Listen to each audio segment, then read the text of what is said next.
The World Health Organization is vigorously denying accusations that it delayed declaring the Ebola epidemic in West Africa an international public health emergency for political reasons. An article by the Associated Press said secretly obtained emails of internal documents indicated the WHO was afraid that declaring a global emergency could set off alarm bells, which could hurt countries' economies or interfere with the Muslim pilgrimage to Mecca. WHO's spokeswoman on Ebola, Margaret Harris, told VOA that the assertion was categorically untrue. There was no secrecy. The minute we were informed of the cases and the minute we had confirmation that it was Ebola-Zaire, we notified the world.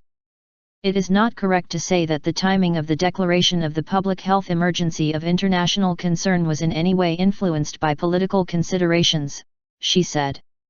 Authors of the article said the delay in making the announcement may have cost lives. By the time WHO declared Ebola a global health emergency in early August, more than 4 months after the announcement of the discovery of the virus in Guinea on March 23, nearly 1,000 people had died from the disease. The Ebola epidemic in West Africa is the largest ever recorded. Over the past year, WHO has said, there have been more than 24,700 cases, including more than 10,200 deaths in Liberia, Sierra Leone, and Guinea. The WHO said it had treated the 3 countries as one country because they shared porous borders, facilitating the spread of Ebola among them. It said it refrained from sounding a global alert as long as the epidemic was confined to the 3 countries. Harris said this policy changed when a Liberian man who was sick with Ebola flew to Nigeria at the end of July and subsequently infected many others. She said it was this event that finally triggered the WHO declaration of a global health emergency.